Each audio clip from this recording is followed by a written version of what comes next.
नमस्कार, मैं हूं अभिज्ञान प्रकाश और इस चिलचिलाती धूप में परिवर्तन की इस देश की कहानी हम आपके लिए लेकर आ रहे हैं। एक ऐसे विषय पर जो बहुत बहुत बहुत अहमियत रखता है हमारे देश के लिए, हिंदुस्तान के लिए। जानते क्यों? क्योंकि जब से हमारा देश आजाद हुआ है, जब से हम अंग्रेजों की गुलामी से आजाद हुए हैं, तब से एक बात हमेशा कही जाती है और सही कही जाती है कि ये देश कृषि प्रधान है। जय जवान जय किसान का ये देश है। लेकिन अब बड़ा सवाल ये उठता है कि इस देश में आखिर कृषि के क्षेत्र में तब्दीलियां क्या हुई हैं, बदलाव क्या हुए हैं, परिवर्तन क्या हुए हैं, जिससे ये देश आगे बढ़ सकता है। कमजोरियां क्या हुई हैं, आधुनिकताओं के क्या नए तरीके अपनाए गए हैं। शोध, रिसर्च बहुत हुआ है, लेकिन उस शोध का असर, फायदा क्या जमीन पर, क्या किसान तक पहुंच पा रहा है? यकीन मानिए, किसी भी तरक्की शुदा देश के लिए जिसका आधार कृषि प्रधान हो, इस देश की तरह अगर बदलाव कृषि के क्षेत्र में जमीनी तौर पर नहीं होता तो बहुत मुश्किल हो जाता है उसकी बड़ी तरक्की की तस्वीर को देख पाना। क्या है ये बदलाव, क्या है ये परिवर्तन, कितना संभव है और कितना हो रहा है, हम इस पर बात करेंगे। देश में कृषि और किसानों का क्या मौजूदा हाल है, कैसे किया जा सकता है इसमें परिवर्तन। इसे ध्यान में रखते हुए सरकार ने हाल में किसानों को मंडी के शिकंजे से बाहर निकालने का कानून बनाया। इससे किसान अपनी फसल बिना बिचौलियों के सीधे शहरों में बेच सकेंगे। तो क्या किसानों को मंडी से छुटकारा जैसे नए सुधारों से बदलेगी उनकी जिंदगी? मुनाफे की उम्मीद बड़े किसान को ज्यादा है, छोटे को तो इतना नहीं लग रहा, क्योंकि इस पे सारा सौदा या सामान भाड़ा वगैरह की बात कुछ नहीं है। तो इसलिए इन्हीं मंडियों में ऐसा जुगाड़ करा जाए जो दूसरे राज्य में फसल बेचे छोटे किसान जो यहीं से ही पूर्ति हो जाए, उसको अच्छा लाभ मिल जाए। सरकार कंट्रोल रेट से खरीदती है, लेकिन इतना होता है कि वो मंडियों में किसान बेचता है, सरकार खरीद नहीं पाती है गेहूं, और मंडियों में जाता है और मंडियों में कंट्रोल रेट से बहुत कम पे जाता है, बहुत डिफरेंस रहता है उसमें। तो शायद अमल में तो लाती है सरकार, घोषणा करती है, लेकिन वो जमीनी स्तर पर नहीं होता है। कि गवर्नमेंट सिर्फ एक काम करे, अगर किसानों को खुश रखना चाहती है कि गवर्नमेंट किसान जो अपनी फसल लेके आते हैं उसके रेट किसान खुद तय करे कि मेरा रेट ये है, मैं इस रेट में बेचूंगा अपना। तो किसान ना कभी आत्महत्या करेगा, ना कभी भूखा मरेगा, ना उसकी फैमिली परेशान होगी। सरकार तो कह तो देती है, वादा तो कर देती है, लेकिन उसको पूरा नहीं कर पाते। किसानों की बात में दम है और हाल में कृषि सुधारों को जमीन पर उतारने में भी वक्त लगेगा। लेकिन कृषि पर रिसर्च करने के लिए मशहूर दिल्ली के पूसा इंस्टीट्यूट ने एक फॉर्मूला दिया जिससे किसानों की जिंदगी बदल सकती है। ये है 1 हेक्टेयर फॉर्मूला। तो सबसे पहले ये बताना आपको जरूरी है कि हम हैं कहां। अनुसंधान यानी कि रिसर्च जो है वो कृषि के क्षेत्र में बहुत मायने रखता है। हम भारतीय अनुसंधान की जो सबसे बड़ी जगह है देश में, जिसे पूसा इंस्टीट्यूट भी कहा जाता है, यहां पर हम मौजूद हैं। तो मेरे हाथ में बहुत सारे कागज हैं, बहुत सारे रिसर्च हैं जो लगातार कई दिनों से मैं पढ़ रहा हूं। स्वाभाविक है, चाइना से तुलना की जाती है, चीन से, हमारी तरक्की को लेकर। कोरोना ने दुनिया बदल डाली, भारत में भी बहुत कुछ और बदला और बहुत से बदलावों की जरूरत है। लेकिन चीन ने कोरोना से पहले पिछले 40 सालों में सब कुछ बदल डाला। भारत का सालाना कुल अनाज उत्पादन करीब 30 करोड़ टन है, जबकि चीन का दुगने से भी ज्यादा। भारत का कुल कृषि उत्पादन 31 लाख करोड़ रुपए का है, जबकि चीन का तिगुने से भी ज्यादा। ये कैसे हुआ? चीन ने खेती की तकनीक बदली और इससे किसानों की जिंदगी बदल गई। इन चुनौतियों के बीच मोदी सरकार ने 2022 तक किसानों की आय, आमदनी दुगनी करने का वादा किया है। डॉक्टर सिंह साहब हमारे साथ मौजूद हैं। खेती में अधिक लाभ कमाए, मेरे ख्याल में इससे बढ़िया लाइन मुझे नहीं मिल सकती इस कार्यक्रम को शुरू करने के लिए, क्योंकि ये देश के प्रधानमंत्री का खुद का कमिटमेंट है कि 2022 में ये आमदनी दुगनी होगी जो भी किसानों की है। ये जो लाइन है जो आप लोगों ने लिखी है यहाँ पर इतने बड़े अपने अनुसंधान के संस्थान में, क्या ये संभव है कि 2022 में खेती की आय जो एक आम किसान के लिए है, छोटे किसान के लिए है, मझोले किसान के लिए है, ये दुगनी हो सकती है? आपने कहा कि सन 2022 तक माननीय प्रधानमंत्री जी ने किसानों की आय दोगुनी करने का लक्ष्य हमारे सामने रखा है और उस लक्ष्य को, उस चुनौती को कृषि वैज्ञानिकों ने पूरी तरह से स्वीकार किया है। अभी जहां पर आप खड़े हैं, आपने चर्चा की सीमांत किसानों की, लघु किसानों की, और ये दो श्रेणी के किसान मिलाकर के देश के करीब 86% किसान का हिस्सा सिर्फ लघु और सीमांत किसान जो है वो उसमें है जो रूरल एरियाज में, ग्रामीण इलाकों में लेबर है, यानी कि श्रमिक के तौर पे भी काम करते हैं। तो चुनौती आप लोगों की बहुत बड़ी है। तो इसमें सीमांत किसान वो किसान है जिनकी कुल खेती जो है वो करीब 1 हेक्टेयर से कम की है, और जो लघु किसान आते हैं उनकी खेती 1 से लेकर के 2 हेक्टेयर की होती है। हम लोगों ने यहाँ पे 2 मॉडल विकसित किए हैं जिनको अपना करके इन किसानों की आय दुगनी निश्चित रूप से की जा सकती है, और इसको हम लोग पिछले 4 वर्षों से दिखा रहे हैं लगातार, और इसके कई मॉडल हमने और जगह ले जा करके किसानों के यहाँ भी लगाए हैं। तो ये जो मॉडल आप देख रहे हैं ये 1 हेक्टेयर का मॉडल है, और इसके अंदर मछली पालन, बत्तख पालन, मुर्गी पालन, पशुपालन, डेयरी के लिए, और साथ ही साथ देखें दाहिनी तरफ खेत हैं जिसके अंदर की हम फसलें उगाते हैं। फसलों में सब्जी की फसलें होती हैं, दलहनी फसलें होती हैं, तिलहनी फसलें होती हैं, अनाज की फसलें होती हैं। और इस परिसर के अंत में आपको जो है पशुपालन के लिए वहाँ पे हमारी 4 गायों का एक समूह है जो रखा गया है। तो इस सारे परिवेश में अगर आप देखें तो 1 हेक्टेयर के इस मॉडल से किसान की आमदनी करीब 3,54,000 रुपये शुद्ध लाभ होता है।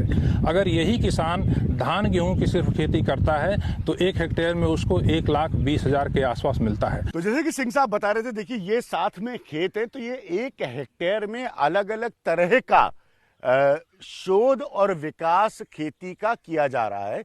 ये मूल मकसद है, और इन बातों को देश के अलग अलग किसान तक पहुंचाना ताकि देश का किसान तरक्की कर सके। अब ये सब कहने की बहुत अच्छी बातें हैं, लेकिन इसका क्रियान्वयन, एग्जीक्यूशन, इम्प्लीमेंटेशन, यही सारे बड़े सवाल होते हैं। अब देखिए यहाँ पर मुर्गियों का पालन, सिंह साहब थोड़ा सा समझाइए। आप पहले बता रहे थे कि इनके पालन से इस 1 हेक्टेयर के एरिया को फायदा क्या हो रहा है? तो इस 1 हेक्टेयर में जो मॉडल विकसित किया गया, इसमें करीब 35 मुर्गियां रखी गई हैं और इतनी ही बत्तखें हैं। इनमें से 10 मुर्गी और 10 बत्तख जो है, 10 अंडे हमको मुर्गी से और 10 अंडे बत्तख से प्रतिदिन प्राप्त होते हैं। तो 20 अंडे 10 रुपए के हिसाब से 200 रुपए का अंडा हमको डेली मिलता है।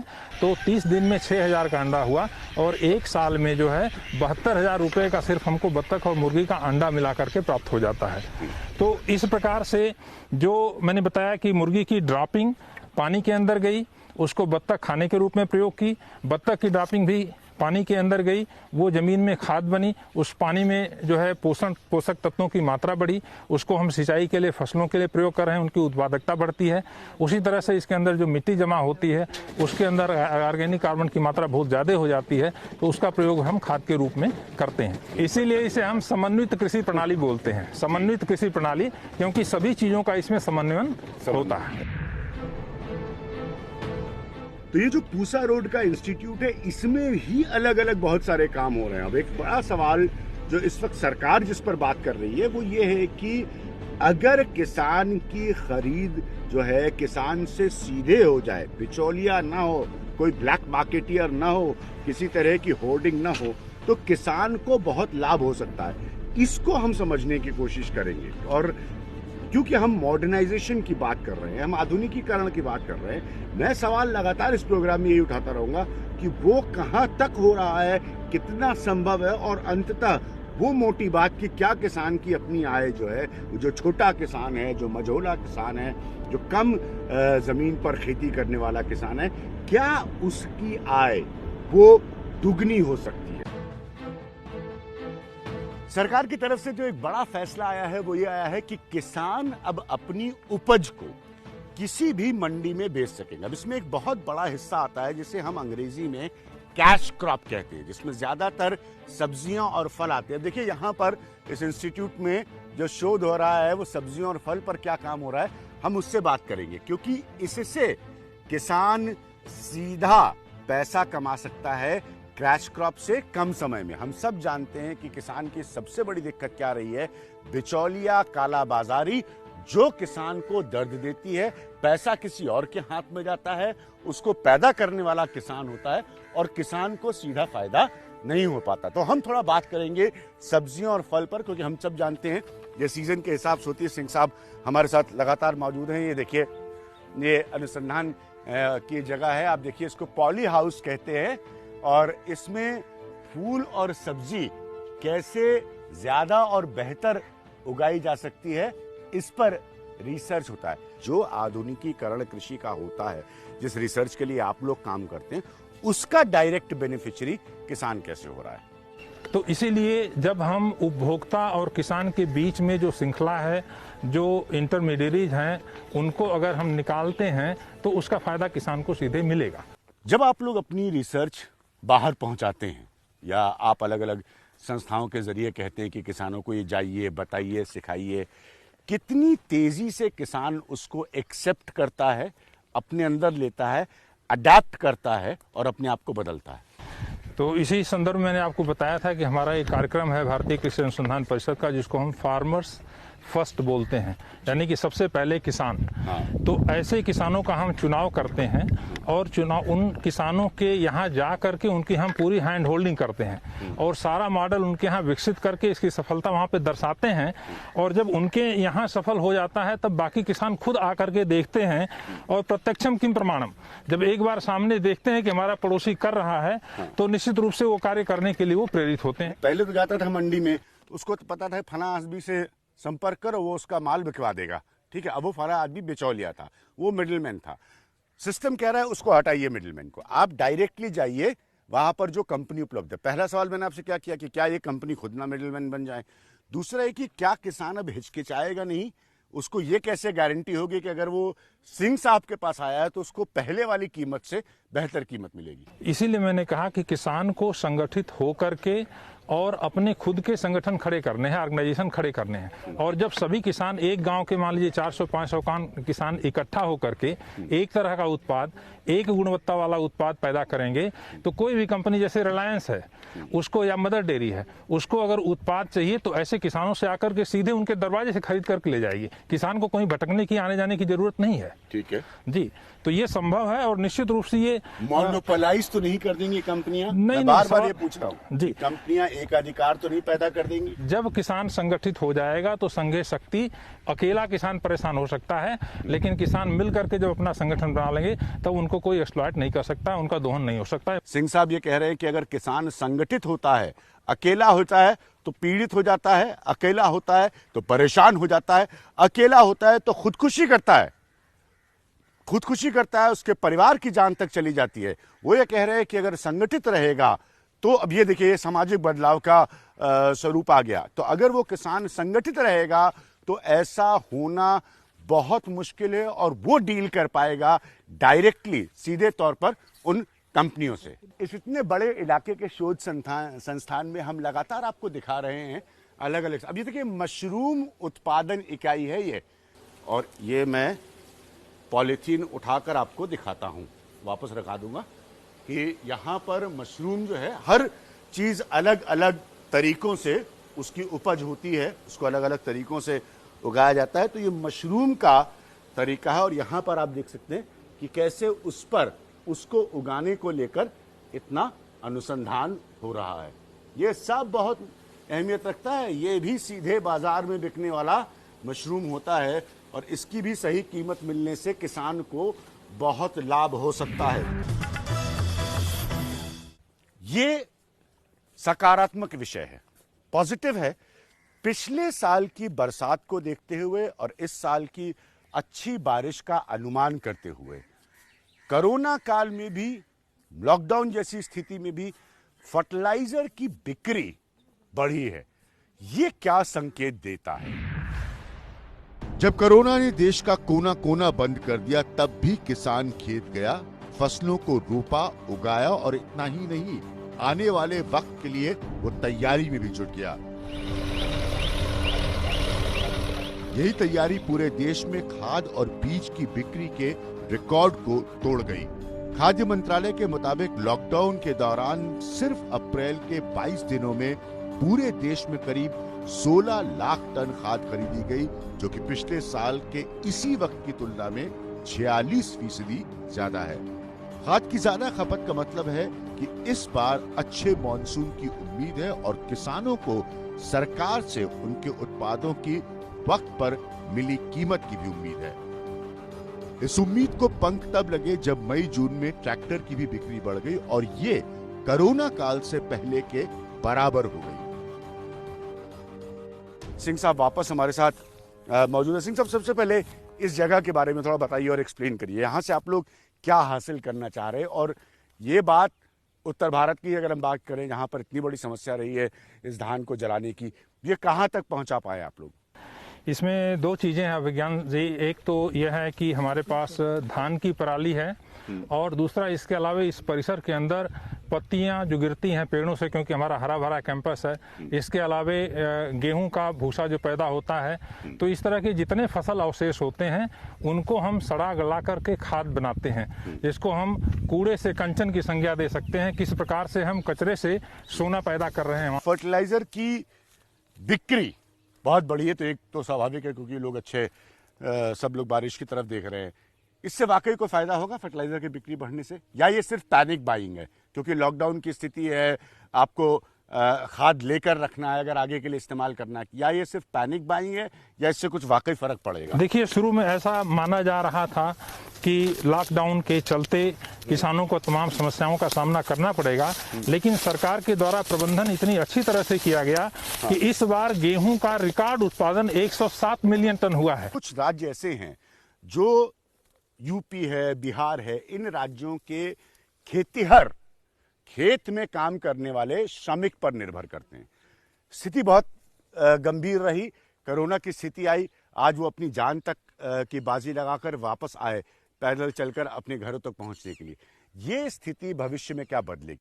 आवश्यकता आविष्कार की जननी है। हाँ। और इस बार मैं देख रहा हूं कि धान की रोपाई करीब 10% हिस्सा जो है धान की सीधी बिजाई में चला गया। हाँ। सरकारें इतने दिनों से प्रयास कर रही थीं कि भूजल स्तर नीचे गिरता जा रहा है, धान की खेती को रोका जाए या वैकल्पिक व्यवस्था प्रयोग की जाए, और अपने आप से इस कोरोना के चलते लेबर उपलब्ध नहीं होने के कारण करीब 10% क्षेत्रफल पंजाब में धान का जो है वो सीधी बिजाई में चला गया। सीधी बिजाई में जाने से पानी की खपत करीब 40% के आसपास कम हो जाती है, लेबर की जो रोपाई के लिए आवश्यकता पड़ती है वो भी नहीं होती है, तो खर्चा जो है खेती का वो भी अपने आप कम हो जाता है। खेती का आधुनिकीकरण करना चाहते हैं, चाइना से आप तुलना उन क्षेत्रों में जहां पर सब चीजें आप करते हैं, तो फिर उनको वहां काम भी तो देना पड़ेगा। अगर हम आधुनिकीकरण की बात करते हैं तो कुछ क्षेत्र ऐसे हैं जहां पे किसानों की जोत बड़ी है, जहां पे आधुनिकीकरण संभव है।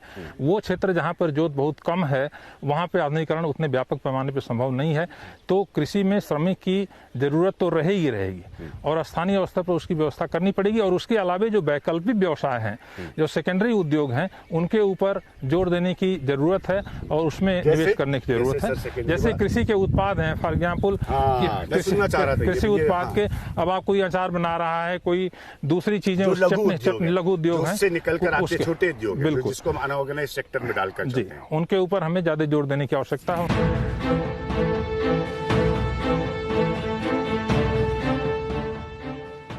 मैं एक आधुनिक प्रयोगशाला में कदम रख रहा हूं और सिंह साहब और आपके लोग हमें समझाएंगे। आप सब इन लोगों को देख सकते हैं, ये वैज्ञानिक हैं, कृषि के वैज्ञानिक हैं, एग्रीकल्चरल साइंटिस्ट हैं, और ये आप प्रयोगशाला से खुद देख सकते हैं, ये अलग अलग तरीकों से इस बात पर काम कर रहे हैं कि जो मिट्टी, जो हमारे देश की मिट्टी किसान जिसका इस्तेमाल करके अपना उत्पादन कर रहा है, वो समय के साथ साथ दुनिया जैसे जैसे बदलती जा रही है, समय के साथ साथ वो मिट्टी और कितनी बेहतर हो। लोग को समझाने के लिए मैं पूछ रहा हूँ। जी ऑर्गेनिक फार्मिंग अलग से कौन सी फार्मिंग होने जो रासायनिक जो केमिकल्स ज्यादा डाले गए हैं उनकी मात्रा हम कम करते हैं, उनके साथ संतुलन बनाते हैं। मैं ये भी नहीं कहूंगा कि रासायनिक उर्वरकों का प्रयोग बिल्कुल नहीं करना चाहिए। हमको अगर उत्पादन लेना है तो जमीन को खुराक देनी पड़ेगी, लेकिन हमको एक संतुलन बनाने की जरूरत है कि कुछ हिस्सा उर्वरक जो पोषक तत्वों का है वो संतुलन नहीं बिगड़ना चाहिए, वो संतुलन नहीं बिगड़ना चाहिए, तभी मृदा का स्वास्थ्य अच्छा रहेगा। तो उसमें हमें गोबर की खाद भी डालनी है, हरी खाद डालनी है, पत्ती की खाद डालनी है, कंपोस्ट डालनी है, और साथ में उर्वरकों का भी प्रयोग करना है। एक विशेषज्ञ से समझिए आपने ऑर्गेनिक फार्मिंग क्या है, उसकी जरूरत क्यों पड़ी। सरल भाषा में कह रहे हैं कि जब ज्यादा आप प्रोड्यूस पैदा करने के लिए, ज्यादा उत्पादन पैदा करने के लिए ज्यादा केमिकल का इस्तेमाल करेंगे तो गड़बड़ हो जाती है स्थिति, और उसका कम इस्तेमाल ही ऑर्गेनिक फार्मिंग नाम के एक फ्रेज को जन्म दे रहा है। आधुनिकीकरण का तौर तरीका अपनाया जा रहा है, आप देख सकते हैं, और इसी से कृषि को लाभ पहुंचाने की कवायद है, और इसीलिए सरकारों पर सवाल बन जाते हैं जब इनके इम्प्लीमेंटेशन की कमजोरी होती है।